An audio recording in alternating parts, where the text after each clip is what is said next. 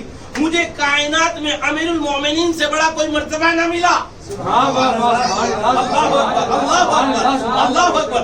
مجھے کائنات میں پیغمبر اسلام کے بعد، خاتم المرسلین کے بعد امیر کائنات سے بڑا کوئی مرتبہ نہ ملا، مگر لاکھوں سلام اس زینب کے اوپر، لاکھوں سلام اس زینب کے اوپر۔ جہاں دنیا آ کر اپنے قدم روک لیتی ہے، وہاں پر جناب زینب نے اپنے نام کو، اپنی شخصیت کو اتنا بلند کیا کہ دنیا اگر پہچانی جائے گی تو امیر کائنات کے ذریعے پہچانی جائے گی، مگر اگر امیر کائنات پہچانے جائیں گے تو زینب کے ذریعے۔ صلوات بر محمد و آل محمد۔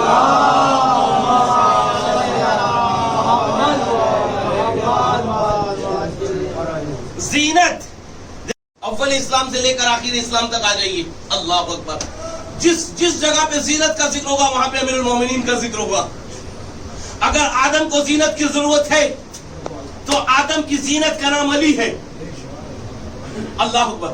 اگر آدم کو زینت کی ضرورت تو آدم کی زینت کی ضرورت کا نام علی۔ اگر نوح کو ضرورت ہے زینت کی تو نوح کی ضرورت زینت کا نام علی۔ اگر ابراہیم کو زینت کی ضرورت تو ضرورت ابراہیم زینت کا نام علی۔ اگر موسیٰ کو زینت کی ضرورت تو اس ضرورت کا نام علی۔ اگر عیسیٰ کو ضرورت ہے زینت کی تو عیسیٰ کی زینت کی ضرورت کا نام ہے علی۔ اگر قرآن کو زینت کی درکار ہے تو قرآن کی زینت کا نام ہے علی۔ اگر توریت کو زینت کی ضرورت ہے تو توریت کی زینت کا نام ہے علی۔ اگر زبور کو زینت کی ضرورت تو زبور کی زینت کا نام ہے علی۔ اگر اول اسلام سے لے کر آخر اسلام تک آ جائیں گے تو ہر زینت پر جہاں دیکھو گے وہاں علی نظر آئے گا۔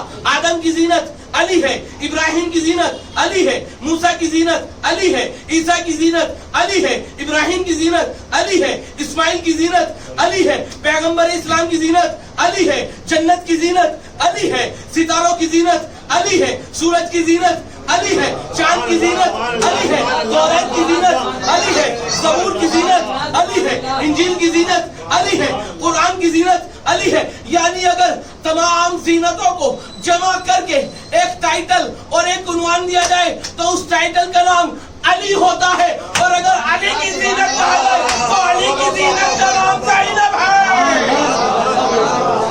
صلوات بر محمد و آل محمد۔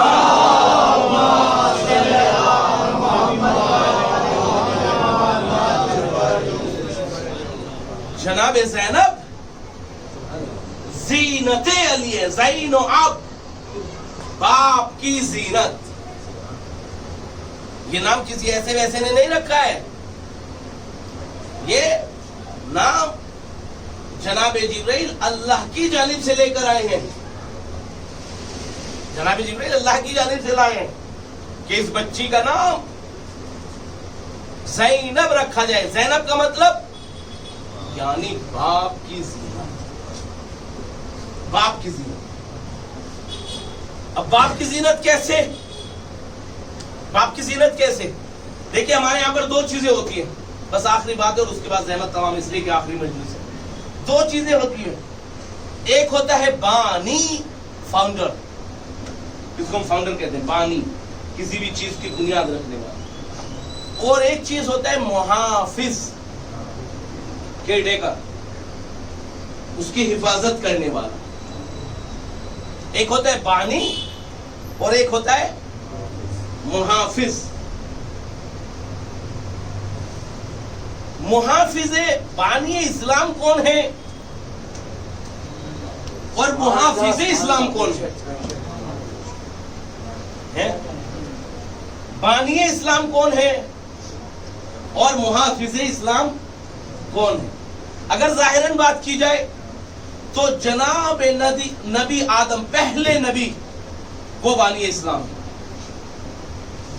اور اس کے بعد جتنے نبی آتے گئے اول سے لے کر آخر تک سب بانی اسلام ہے، سب بانی اسلام ہے، اس لیے کہ سب نے آ کر کہا کہ قولوا لا الہ الا اللہ تفلحوا، لا الہ الا اللہ کہو فلاح پا جاؤ۔ تو آدم بانی اسلام ہے، اور آخر پیغمبر وہ بھی بانی اسلام ہے. لہذا اول پیغمبر بھی بانی اسلام اور آخر پیغمبر بھی بانی اسلام. اب پیغمبر اسلام کے بعد امام علی کیا ہے؟ بانی اسلام ہے کہ محافظ اسلام ہے؟ وہ بھی بانی اسلام ہے. توجہ چاہ رہا ہوں کیوں وہ میں آپ کو ذکر کروں گا. وہ بھی بانی اسلام، محافظ اسلام نہیں، بانی اسلام. اس کے بعد امام حسن وہ بھی بانی اسلام. لیکن امام حسین کے دور میں آنے کے بعد اب اسلام ایک ایسی دور میں پہنچ چکا تھا. اللہ اکبر. یہ ساری کنڈیشنز، یہ ساری چیزیں جناب امام حسین سے پہلے نہیں تھی، دور امام حسین میں تھی. امام حسین کے دور میں اسلام ایک ایسی کنڈیشن میں پہنچ گیا تھا کہ اگر امام حسین بیعت کر لیں، توجہ چاہو، اگر بیعت کر لیں تو تمام انبیاء، اول نبی سے لے کر آخر نبی اور اول امام سے لے کر آخر امام تک جو اس وقت تک موجود تھے، تمام کی محنتیں رائگاں ہو جائیں، تمام کی محنتیں پانی پانی ہو جائیں، کوئی وجود نہ ہو. اس لیے کہ یہ رہبر الہی ہے. اگر یہ بیعت کر لے گا اس کا مطلب یہ کہ تمام ما سبق نے بیعت کر لی، اور اگر اس نے بیعت نہیں کی تو گویا کہ ما سبق میں کسی نے بیعت نہیں کی. حالانکہ بات میں پہلے ذکر کر چکا ہوں. جناب امام حسین کے دور میں تاریخ ایک ایسے دور پہ پہنچ چکی تھی کہ اگر امام بیعت کر لے تو ما سبق کی محنت رہے گا، اور اگر امام بیعت نہ کرے تو ما سبق کی محنت رہے گا نہیں، بلکہ زندہ اور باقی ہے. یعنی ان کی جتنی بھی محنتیں ہیں تمام کی محنتیں باقی ہیں اور وجود ہے. کس بات پر؟ اگر امام بیعت نہ کرے. اللہ اکبر. یعنی اول اسلام سے لے کر آخر نبی تک اور آخر نبی سے لے کر جناب امام حسن تک جتنے بھی رہبر، جتنے بھی امام، جتنے بھی ہادی آئے ہیں وہ سب کے سب بانی اسلام ہے. کیوں؟ اس لیے کہ اسلام کو لے کر آئے ہیں. مگر امام حسین کے دور میں اسلام ایک ایسے دور میں پہنچ چکا تھا کہ اب اس کو بانی کی ضرورت نہیں تھی بلکہ ایک محافظ کی ضرورت تھی. اللہ اکبر. ایک محافظ کی ضرورت. کیسے محافظ کی ضرورت؟ ایسے محافظ کی ضرورت جو اپنا خون دے تو اسلام پروان چڑھے، جو اپنے بچے کا خون دے تو اسلام کے بچے پروان چڑھے، جو بہن کی چادر دے تو اسلام کو چادر ملے، جو اپنا گھر راہ خدا میں دے تو اسلام کو امان ملے. نہیں اول نبی سے لے کر آخر نبی تک سب بانی اسلام، مگر امام حسین نے ایک ایسا تمغہ کربلا میں اپنے نام کیا جو کسی کو نہیں ملا. پہلے نبی سے لے کر آخر نبی تک سب بانی اسلام ہے، مگر امام حسین بانی نہیں ہے، محافظ اسلام ہے. اللہ اکبر. محافظ اسلام ہے. ایک صلوات پڑھے بر محمد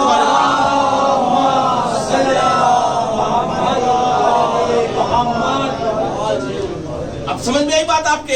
ایک بانی اور ایک محافظ. اب آئیے اسی کو کربلا میں امپیکٹ کیجئے، اسی کو کربلا میں فالو کرتے ہیں. دیکھیے ایک چیز ہوتی ہے بنائے کربلا. اللہ اکبر. جناب زینب کے فضائل آپ لوگ سن رہے ہیں. ایک چیز ہے بنائے کربلا، ایک چیز ہے محافظ کربلا. ایک چیز ہے بنائے کربلا، ایک چیز ہے محافظ کربلا. اگر امام حسین کربلا میں بیعت کر لیتے تو سارا دین تباہ اور برباد ہو جاتا. مگر بیعت نہ کر کے امام حسین نے اپنے آپ کو محافظ دین اسلام بتایا کہ میں محافظ دین اسلام ہوں. بس جس قدم پر، جس نہج پر، جس صراط پر امام حسین چل رہے تھے اسی صراط پر آپ کی بہن چل رہی تھی، اسی صراط پر، اسی نہج پر آپ کی بہن چل رہی تھی. یعنی کیا مطلب؟ یعنی جناب امام حسین نے بیعت نہ کی بلکہ دین کو بچایا اور دین کے محافظ بنے. کربلا میں دو چیزیں، ایک بانی کربلا، ایک محافظ کربلا. جب بانی کربلا کا ذکر آتا ہے تو جناب علی اکبر سامنے آتے ہیں, جناب اصغر سامنے آتے ہیں, جناب عباس سامنے آتے ہیں, اور ان سب کے سردار جناب امام حسین سامنے آتے ہیں. یہ سب کون ہیں؟ بانی کربلا. اللہ اکبر, بانی کربلا. مگر جناب ثانیہ زہرا کون ہے؟ ثانیہ زہرا وہ ہے کہ اگر کربلا کے بعد جناب ثانیہ زہرا کی محنتیں نہ ہوں, اللہ اکبر, جناب زہرا کی محنتیں اور مشقتیں نہ ہوں, تو امام حسین کی محنت رائے گا ہو جائے.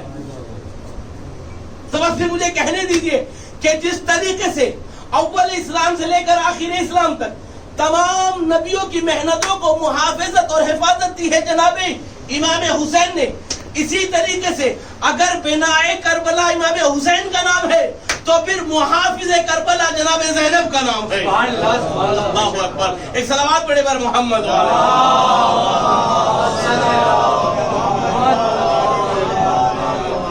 اس لیے کہ جناب زینب نے ہر چیز راہ اسلام میں دی اور اپنے بھائی کی محنت کو بچانے کے لیے. اب وہ چاہے اپنے بچوں کی صورت میں ہو یا اپنے بازوؤں میں رسن باندھنے کی بندھوانے کی صورت میں یا اپنی چادر کو دینے کی صورت میں.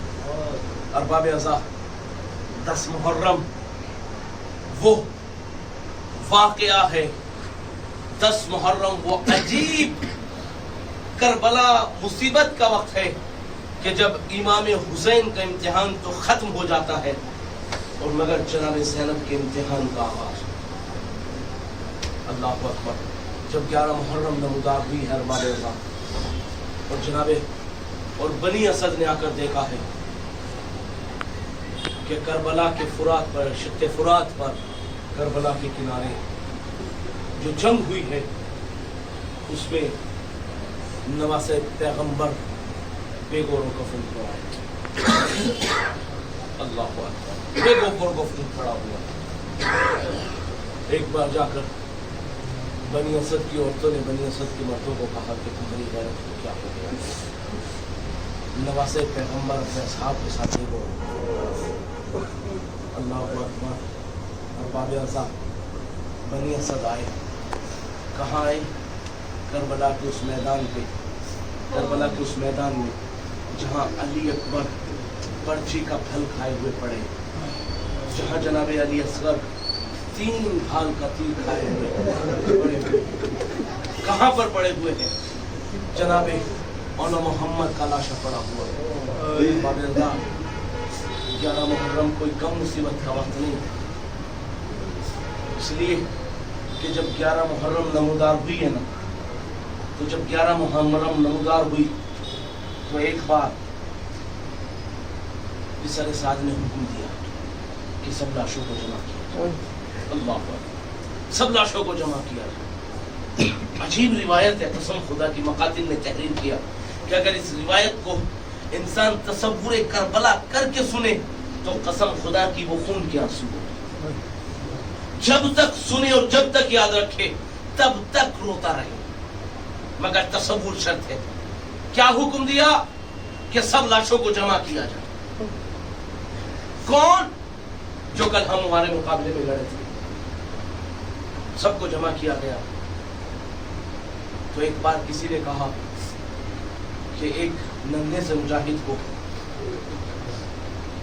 حسین نے پشت خیمہ میں جا کر دفن کیا تھا. اللہ اکبر. جتنا بڑا شہید ہے نا یہ, اتنی بڑی اس شہید کی شہادت ہے. جتنا بڑا شہید ہے نا یہ 6 مہینے کا, اتنی بڑی اس شہید کی شہادت ہے قسم خدا کی. کیا کہا کہ کسی نے پشت خیمہ پر امام حسین کو ایک ششماہے کو دفن کرتے ہوئے دیکھا. حکم دیا گیا جاؤ نیزے لے کر جاؤ اور دیکھو کہ کہاں پر حسین نے دفن کیا. اللہ اکبر. کیا یہ صدا فضا نے نہ سنی ہوگی؟ کیا یہ صدا زینب نے نہ سنی ہوگی؟ جب فضا نے اور زینب نے سنی ہوگی تو کیا یہ صدا رباب نے نہ سنی ہوگی؟ اللہ اکبر. وہ رباب کہ جو خالی جھولا جھلا رہی ہے, وہ رباب کے جو کل تک